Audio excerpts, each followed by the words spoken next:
Donc une tension de chaîne se fait par les écrous contre-écrous qui sont là. Moi je dévisse le contre-écrou au maximum pour pouvoir mettre une clé à cliquer plate et gagner du temps. Voilà, donc quand on visse, on voit que la chaîne ici se tend.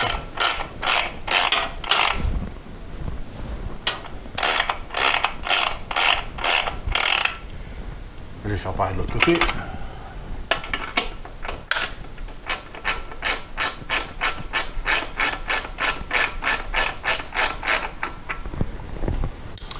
Alors, sur la tension de chaîne, il y a deux choses à faire. La première, c'est de régler la flèche qui est ici, c'est-à-dire l'écart que j'ai entre le bras oscillant et la chaîne.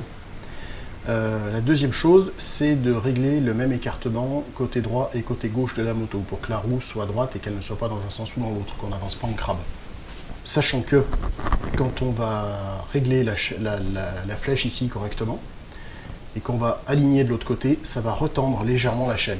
Donc si on est ici à la cote minimale et qu'on retend de l'autre côté, qu'on règle, qu'on équilibre de l'autre côté, ici l'écart se sera encore réduit et il faudra recommencer. Donc préconisation constructeur, la flèche c'est 30 à 40 mm, moto sur la béquille centrale. Alors quand je dis préconisation constructeur, c'est le manuel d'atelier. Préconisation manuelle d'entretien ou revue technique, c'est 35-45 mm. 5 mm de plus, ça joue sur pas mal de choses. Donc moi qui suis d'un certain poids, je mets toujours au maximum, je mets pas à 35, je mets toujours au maximum, donc 40 ou 45 en flèche. Donc il faut un élément pour mesurer, soit on prend un mètre ruban, soit on prend un double décimètre. Je vais venir me prendre à l'endroit où la chaîne fait le U naturellement, c'est à peu près ici. Et la béquille, voilà, on verra plus clair. Je vais appuyer en bas et en haut. En bas parce que quand on donne des à-coups à la chaîne, quand on rétrograde ou autre, elle a tendance à partir d'un coup vers le bas. Donc cette flèche vers le bas, il faut en tenir compte. Pas appuyer comme un sourd et se prendre sur la moto, mais quand même en tenir compte. Et la flèche vers le haut, c'est quand la moto se tasse à l'accélération ou quand on est en duo, donc quand on monte dessus. Donc ici, je prends le maillon, ici, le centre du maillon là, et je suis à peu près sur le 7 cm. Voilà, centre du maillon est sur le 7 cm. Si je descends, ça me fait 8. J'ai déjà 1 cm de battement. Donc je vais de 8 à 3. Donc j'ai un débattement de 8 moins 3, 5 cm. Donc je suis au-dessus de ce qu'il faut. Je vais donc retendre. J'ai fait un quart de tour et j'ai déjà presque fait 5 mm. Voilà, là je devrais être bon. Donc j'appuie. Maintenant je regarde, en termes de milieu, je suis presque à 6,5. 7,5.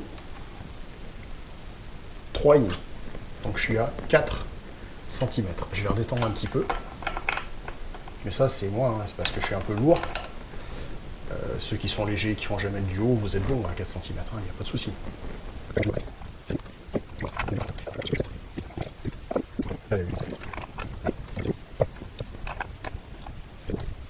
3,5. Je suis à 4 cm et demi de flèche, donc je serai pas mal. Je vais venir verrouiller mon contre-écrou derrière.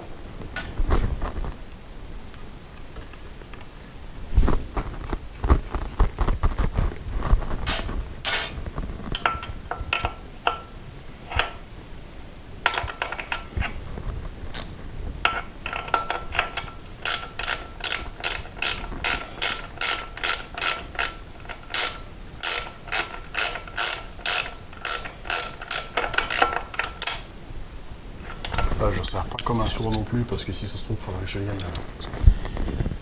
je vienne intervenir de ce côté-là. Et ce que je vais faire, c'est que je vais repérer. Alors, il y a deux façons de faire. Donc sur le dessus, vous avez des crans de réglage. Et quand on passe, alors ça se voit très mal à la caméra, mais quand je vais passer ma pointe de tournevis en la plaquant comme ça, c'est tout lisse et d'un coup, il y aura un cran. Tac. Le cran, il est là.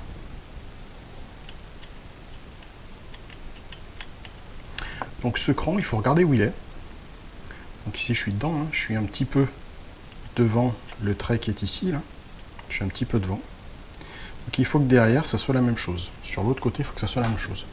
Donc, 1, 2, 3, 4e cran, en partant de l'avant. Et mon retrait, il est juste en avant du cran. Donc là, ça se voit qu'il y a un problème. Enfin, ça se voit pas à la caméra, mais moi je le vois. On est premier, deuxième, troisième cran, et mon retrait il est ici. Et il faudrait qu'il soit là. Donc il faut que je recule ma chaîne. Pour ça, je vais venir ici, tendre.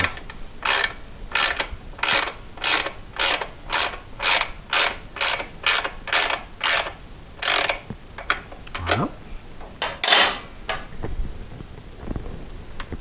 Donc mon petit écart, mon quatrième cran il est là. Et on voit, je fais dans le trou ici, hein, je me mets dans le trou des crans. Le trou qui est là, hop, juste devant. J'ai mon petit trait ici de réglage. Là on est au quatrième cran, juste devant, j'ai le petit trait de réglage.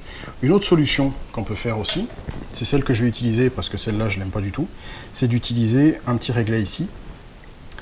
Et je vais prendre, alors il faut un petit peu par contre serrer la vis qui est là pour éviter que cette pièce-là ne bouge. Mais je vais prendre la limite entre... Je vais prendre la limite entre ici la came de réglage et la fin de mon bras oscillant qui est ici. Pas la pièce extérieure, hein, je ne vais pas prendre ce truc là, je vais vraiment me mettre ici sur le bord qui est là. Et il faut que des deux côtés ça soit pareil bien évidemment. Donc là je suis à 1,1 ou 1,2.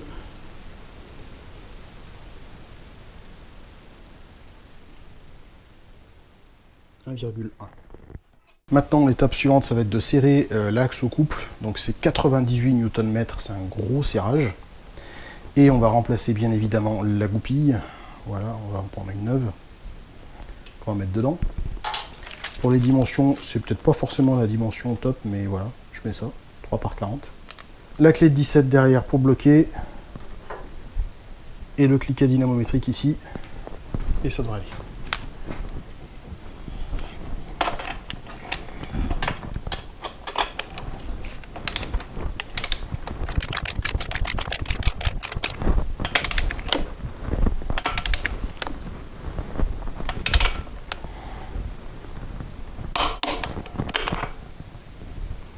Voilà. Généralement, quand tout se passe bien, on est pile en face pour la clavette. On écarte.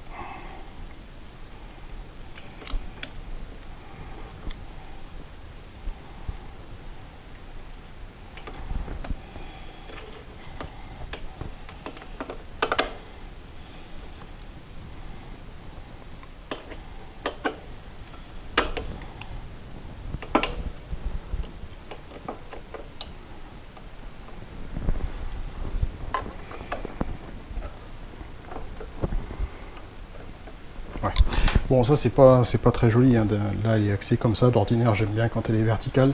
Aujourd'hui ça sera pas le cas, mais bon déjà on a notre goupille qui est en place, on est bien, et ici ça se desserrera pas. On est tout bon, il reste qu'une chose à faire maintenant, c'est le graissage de la chaîne.